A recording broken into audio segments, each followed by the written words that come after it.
भगवान आपकी लीला अपरंपार है, आपके द्वार पर आकर मेरा काम अपने आप बन गया। यही तो भगवान जिनेन्द्र की भक्ति का महात्म्य है। बिना मांगे बिना कुछ कहे अपने आप काम बन जाते हैं। वे प्रहलाद और वे महेंद्र राजा दोनों वहां भेंट हो गई। दोनों ने एक दूसरे को अपने गले लगाया, एक दूसरे को प्रेम वात्सल्य से देखा और कहा कि आपके दर्शन को पाकर के हम बहुत अभिभूत हुए। और बात कैसे छिड़े, तो उन्होंने तुरंत कह दिया कि ये हमारी पुत्री अंजना है, जो बहुत धर्मात्मा है और भगवान में बड़ी आस्था रखती है, गुणवंती है और रूप लावण्य से युक्त है। ऐसी इस कन्या की बड़ी जिज्ञासा थी कि हम अष्टांग पर्व में भगवान की वंदना करने के लिए कैलाश पर्वत पर जाएं। इसलिए हम कैलाश पर्वत पर भगवान की वंदना करने के लिए अंजना को लेकर आए हैं। उन्होंने भी कहा ये हमारा पुत्र पवनंजय है और ये भी बहुत धर्मात्मा है, बलशाली है, सभी राजाओं का सिरमौर बना हुआ है और युद्ध नीति में कौशल है, ज्ञान नीति में कुशल है, इसलिए सभी गुणों से संपन्न ये हमारा पुत्र पवनंजय है। तभी प्रहलाद राजा अंजना की तरफ देख करके बोल पड़े, महेंद्र जी, मुझे अपने बेटे पवनंजय की बड़ी चिंता है। ये युवा हो गया है, मुझे लगता है अब मुझे इसका विवाह करना चाहिए। तभी उन्होंने कहा कि हम भी ऐसा ही कुछ सोचते हैं, हमारी अंजना भी बड़ी हो गई है। ऐसे धीरे धीरे बातचीत छिड़ गई और दोनों के बीच में अंजना ने पवन को देख लिया, पवन ने अंजना को देख लिया, दोनों ने एक दूसरे को देख लिया। वहां संबंध पक्का हो गया और पक्का संबंध होने पर बातचीत हो गई। अब आगे की कार्यक्रम होता तभी वो अपने अपने बातचीत करके और आमंत्रण देके कि आप हमारे नगर पधारिए, वहाँ बड़े उत्सव से अपन इन बच्चों के विवाह करेंगे, संपन्न करेंगे। उन्होंने निमंत्रण दिया, निमंत्रण दे करके वो चले गए। और जब वहाँ वो चले गए, अब यहाँ तो ज्योतिषी ने कहा कि राजन अभी तो निमित्त नहीं है, 3 दिन बाद निमित्त बनेगा विवाह का, इसलिए अभी के अभी तो सब विवाह नहीं हो सकता। उनका मंतव्य था यहीं के यहीं दोनों का विवाह कर देते हैं। तब ज्योतिषी ने मुहूर्त निकाल कर कहा कि अभी योग्य समय नहीं है, इसलिए इनका विवाह 3 दिन बाद हो पाएगा। सो वो राजा महेंद्र अपने निवास स्थान चले गए और राजा प्रहलाद अपने पुत्र को लेकर के अपने निवास स्थान पर चले गए। तब अब तो हालत खराब। अंजना का रूप जो देख लिया, अंजना के गुणों का वर्णन जो सुन लिया, अंजना कैसी है सब कुछ जान लिया। अब तो पंजन 3 दिन कहाँ कटते हैं। अब तो भैया जिनके ब्याह हो गए हैं उनसे मिलो, ओ इतने तो घड़ी में बहुत हो गए, अब चलो भैया। जिनके बंधन बंध गए हैं उनसे मिलो कि दूसरे दिन बारात जाना थी, उसके 1 दिन पहले की क्या छटपटाहट थी भैया।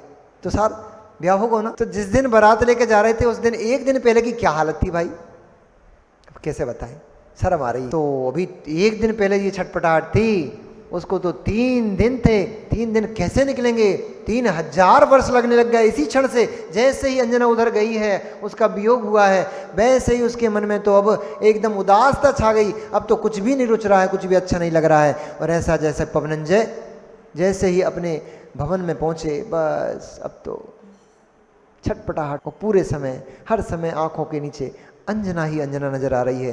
बे पवनंजय 10 प्रकार के बाणों से भेदित हो गए। अभी 10 प्रकार बाण कौन से हैं वे कल सुनने को मिलेंगे, समय बहुत ज़्यादा हो गया। वे पवनंजय उस अंजना की याद में डूब गए और डूबते ही उन्होंने अपने मित्र से कहा, नमो वरिहंताड़म, नमो सिद्धाड़म, नमो आयरियाड़म, नमो वज्जायाणम, नमो वैसभिसाहुणम। मनुष्यों, वर्तमान शासन नायक भगवान वर्धमान स्वामी के शासन काल में हम सभी भव्य जीव यहाँ विराजते हैं। परम भट्टारक महाश्रमण उन भगवान वर्धमान स्वामी के मुख कमल से निश्रित वाग्वादिनी भगवती माँ जिनवाणी का हम सभी भव्य जीव यहाँ करुणांजलि लगा करके पान कर रहे हैं। यह है वाग्वादिनी, यह है भगवती माँ जिनवाणी सभी जीवों का कल्याण करें, सभी जीवों का मोक्ष मार्ग प्रशस्त करें।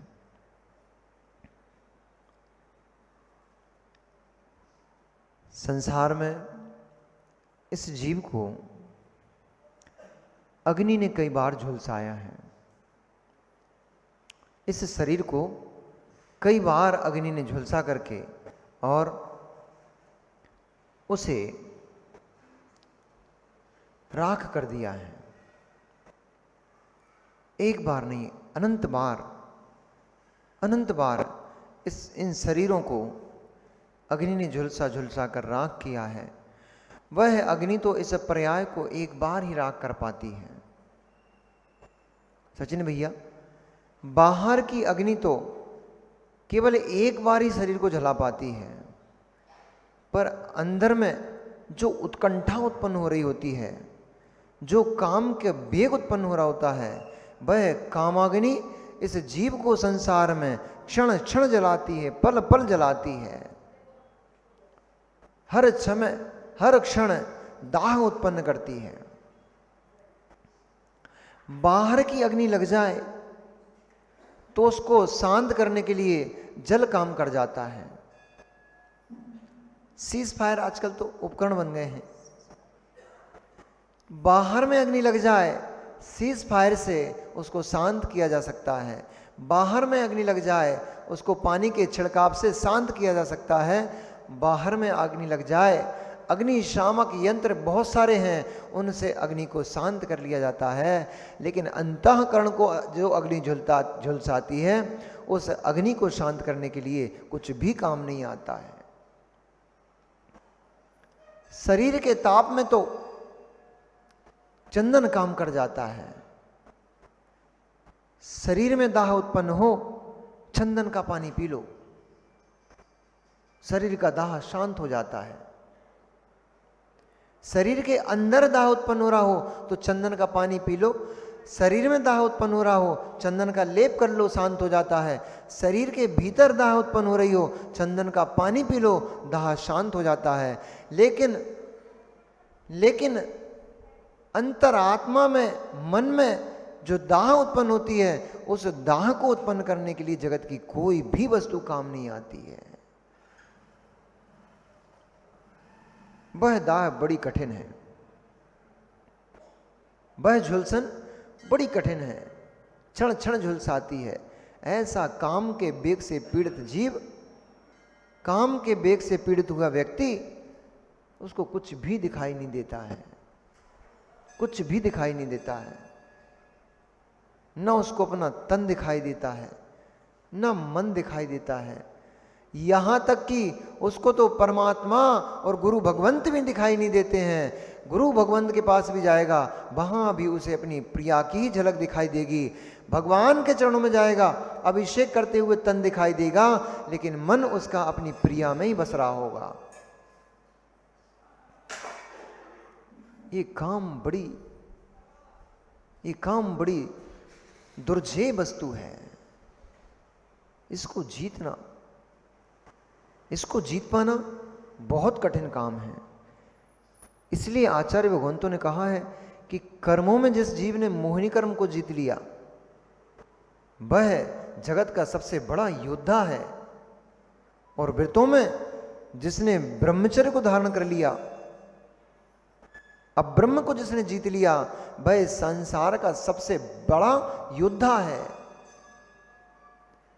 रणभूमि में योद्धाओं की भुजाओं को काट के फेंक देना, इसमें कोई पुरुषार्थ नहीं है, इसमें आपकी कोई महानता नहीं है। समुद्र को इन हाथों से, इन भुजाओं से तैर करके पार कर जाना, इसमें कोई विशाल शक्ति की बात नहीं है, आपकी कोई विशालता नहीं है। भूमि को फाड़ करके पाताल तक भूमि को खोद देना, इसमें कोई विशालता नहीं है। सिंह के मुख से, सिंह की मूंछ से उसका बाल छीन के ले आओ, कोई विशालता नहीं है। मणिधारी नाग के मुख से मणि निकाल करके ले आओ, इन सब में कोई विशेषता नहीं है। अपने अंदर राजू भैया उमड़ रहे काम के सैलाब को शांत कर दो। अपने अंदर में उमड़ रहे काम के सैलाब को, वासना के सैलाब को एक क्षण के लिए शांत कर दो। आप इस संसार के महासुभट हो, महायोद्धा हो। बेचारे दुर्भाग्यशाली जीव पत्नी के ऊपर बल दिखाते हैं, पत्नी को प्रताड़ना देते हैं, उसको मारेंगे, पीटेंगे, गाली सुनाएंगे, बुरे बुरे शब्दों से संबोधन करेंगे। पत्नी पे बल दिखा रहे हो। तुमसे बड़ा जगत में कायर आपको नहीं बोल रहे, उनको बोल रहे हैं। नहीं तो आपको हम महाराज कैसे कैसे बोलते हो, कायर बोल रहे हो हमें, आपको नहीं बोल रहे हैं। उन कायरों को बोल रहे हैं जो अपने बल का प्रयोग इस अबला के ऊपर करते हैं, पत्नी के ऊपर करते हैं। अरे वो सबला होती, वो सबला होती, सबल होती तो पिता के घर को छोड़कर तेरे घर क्यों आती? बल ही तो नहीं था, सबल ही तो नहीं थी, अबला थी, दुर्बल थी, इसलिए तो मां क्या जीवन है आपका। कितनी तरक्की कर लो, कितनी तरक्की कर लो, कितने ऊपर उठ जाओ, फिर भी एक सहारे को खोजना ही पड़ता है। क्योंकि बेल कितने ही ऊपर चढ़ जाए, आशु भैया, बेल कितनी मजबूत हो, कितनी ऊपर चढ़ जाए, उसको ऊपर चढ़ने के लिए पेड़ के सहारे की आवश्यकता पड़ती है, बल्ली लकड़ी के सहारे की आवश्यकता पड़ती है। बिना सहारे के बेल नहीं चढ़ पाती है। ऐसे ही ये स्त्री है, ये स्त्री भी ऐसे ही है।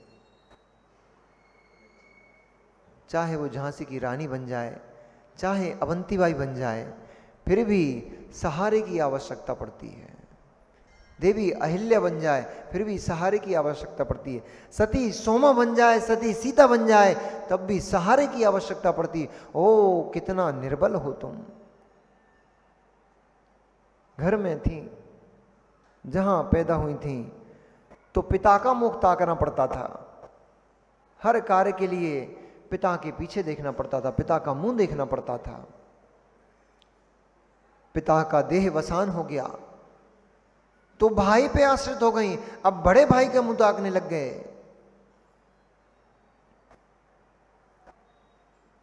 वहां से उसने विवाह कर दिया, पति के घर पहुंच गए, अब पति का सहारा ले लिया, पति का मुंह देखने लग गए। पति चल बसा, पुत्र पुत्री हो गए, अब पूरा जीवन पुत्र पुत्रियों में खोजने लग गए। सहारा ही सहारा चाहिए, सहारा ही सहारा चाहिए। एक बार अपने आत्म बल को प्रकट कर तो लो। क्यों नहीं देख पा रहे हो, क्यों नहीं देख पा रहे हो, क्यों अबला बने घूम रहे हो? एक बार उस अपने आत्म बल को देख तो लो, निहार तो लो। तुम्हारे अंदर अनंत बल भरा पड़ा है, क्यों सबला बन के अबला बन के घूमते रहते हो? घर में जाके लड़ाई नहीं करने लगना, बोले हम अबला नहीं है, हमें भी बल है। वहां नहीं बल दिखाना है। स्त्रियों पे बल दिखा रहे हो, महिलाओं पे बल दिखा रहे हो, अबला पर बल दिखा रहे हो। तुम्हारा पौरुष धिक्कार के योग्य है। बल दिखाना है, बल दिखाना है। अपने मचलते परिणामों को बल दिखाओ, उनको शांत करके बैठा दो तो समझे कि तुम पुरुष हो। लोग पूछते हैं दिगंबर मुनिराज नग्न क्यों होते हैं? दिगंबर मुनिराज इसलिए नग्न होते हैं, वे कायर नहीं हैं, वे पुरुष हैं, वीर पुरुष हैं। उन्होंने किसी अबला के ऊपर बल नहीं दिखाया है, उन्होंने अपने मचलते हुए परिणामों के ऊपर अपना बल दिखाया है। उन्होंने इस शरीर में बैठी आत्मा के अंदर, इस शरीर में बैठी आत्मा में जो विकृतियां उत्पन्न हो रही थीं, जो कषायें उत्पन्न हो रही थीं, जो विषय वासना रूप परिणाम उत्पन्न हो रहे थे, उन परिणामों को अपना बल दिखाया है, उनको शांत करके बैठा दिया है। इसलिए उनको किसी वस्त्र की आवश्यकता नहीं होती। वे सबल हैं, तुम लोग थोड़े ही सबल हो। कितनी दयनीय स्थिति है तुम लोगों की। थोड़े थोड़े आगे तो किसका पीछे जगह खत्म हो गई है। कितनी कितनी दयनीय स्थिति है। घर में जाते हो, नहीं हो तो हमें बता देना बीच में। ऐसी स्थिति जैसी हम बता रहे हैं, अगर ऐसी स्थिति आपकी ना हो तो हमें बीच में बता देना कि महाराज जी हमारी स्थिति ऐसी नहीं है। बेचारे कितने दुर्भाग्यशाली हैं, कितने पुरुष कहलाते हैं, पुरुष कहलाते हैं, बलशाली कहलाते हैं, पर कितने निर्बल हो। 2 रोटी के लिए चौके का मुंह झांकना पड़ता है बार बार, चौके में झांक झांक के देखना पड़ता है बार बार 2 रोटी के टुकड़ों के लिए। धीरे से जाके पूछे, क्या है, बन गई का? नहीं, ऐसा नहीं होता हो तो आप बीच में बोल सकते हो हमसे, खाए बन गई का? हम देवी थी गुस्से में तो तुरंत बोल गई, कचूले में हाथ झोंक दे का, बना ही तो रहे हैं, ठहर जाओ 5 मिनट, खा लियो भाई। बेचारा नीची मुंडी करके धीरे से भीगी बिल्ली की समान जाके दुकान पे बैठ गया। आज देवी गुस्से में है, अभी छेड़ना नहीं इसको। धीरे से बेचारा जाकर के दुकान में बैठ गया। अब भोजन बन गया तो देवी जी फिर तनतनाते हैं, अब कपीले चावल लेके निमंत्रण डाल भेजा है, बन गई है, थोप दही, जाओ खा लो। फिर भी कैसे खा लेते हो? मुनिराज तो नहीं खा सकते। कैसे जी लेते हो ऐसा जीवन को? कैसे खा लेते हो इस तिरस्कार भरी रोटियों को? कैसे पेट भर के आ जाते हो? अब नहीं भी करोगे तो करोगे कहाँ? गिरमा से तो यही बन गई ना। गिरमा समझते हो? गिरमा नहीं समझते? गांव में जो गाय को बांधा जाता है ना, एक बीच में रस्सी होती है, इस साइड ऊपर साइड गाय के गले में बांधने का एक होता है ऐसा, और एक नीचे साइड खूंटे में बांधने का होता है, बीच में एक रस्सी डली रहती है। क्या बोलते हैं आपके यहाँ? ऊपर कानी होती है, नीचे कानी होती है, मतलब एक को गले के गाय के गले में बांधा जाता है और एक को खूंटे में बांधा जाता है, बीच में एक रस्सी डली रहती है, उसको बोलते हैं गिरमा। तो एक गिरमा देवी के में पड़ गया है, नीचे का हिस्सा आपके में पड़ गया, बीच में रस्सी पड़ी है, जाओगे कहाँ? जाओगे कहाँ? इसलिए आप नहीं बोल पाओगे कुछ। मुनिराज तो ऐसे चौके में आहार ग्रहण नहीं कर सकते, नहीं कर सकते। जिस चौके में स्वामी रुष्ट हो, जिस चौके में स्वामी ने चौके लगाने के लिए महिला को मना कर दिया हो, अथवा कलह करता हो चौके को लेकर के, और फिर भी महिला ने चौका लगा लिया है, ऐसे चौके में मुनिराज आहार नहीं कर सकते। ऐसे चौके में नहीं कर सकते। फिर सामने ही यदि घर का मालिक रोष दिखा रहा हो तो मुनिराज कैसे आहार कर सकते हैं? वहीं अंजलि को छोड़ करके वापस आ जाते हैं। ये है दिगंबर मुनिराजों की सिंह वृत्ति। किसी के टुकड़ों पर आश्रित नहीं है, भिखारी नहीं है, भिकमंगे नहीं है कि तुम कुछ भी बोलते रहो अदवा तदवा और मुनि महाराज आहार करते रहे खड़े खड़े। नौबदा भक्ति पूर्वक आहार करते हैं। दाता के 7 गुणों से युक्त होकर के जब दाता आहार देता है तब मुनिराज आहार करते हैं। 3 चक्कर कटवाते हैं पहले तुमसे, 3 परिक्रमा दिलवाते हैं, फिर अष्टद्रव्य से पूजन करवाते हैं, पादों का प्रक्षालन करवाते हैं, फिर कहते हैं थाली में क्या बना लेके आओ। बोलते नहीं है थाली में क्या बनाया आपने, बोले के आते हैं। उसमें भी जो मर्जी करता है उतना ही लेते, बाकी को हटा देते हैं। नहीं लेना तुमने क्या बनाया है, नहीं है मतलब हमें तुमने क्या बनाया है। हमारे लिए लाभकारी क्या है, हमारे लिए पथ्य क्या है, वही लेंगे, उतना ही ग्रहण करते हैं। पर तुम्हें तो अब लौकी की सब्जी बना दी, भाई चाय नहीं भाई खाओ, भाई चाय नहीं भाई खाओ, जय बनी है, खाने तो खाओ, नहीं खाने तो जाओ। महाराज से कहते हैं महाराज बहुत मेहनत से बहुत प्यार से बनाया हमने, हमें इस पकवान में स्पेशलिटी है हमारी। महाराज कहते होगी तुम्हारी स्पेशलिटी, हमें नहीं लेना है, हमारे लिए पथ्यकारी नहीं है ये वस्तु, हमारी साधना में विघ्न उत्पन्न करने वाली वस्तु है, इसलिए नहीं खाते, हटाओ। अब तुम करते रहो, जुड़ते रहो हाथ, मनाते रहो, महाराज ले लो प्लीज ले लो ना, इतना सा तो ले लो, इतना सा तो ले लो, नहीं लेना।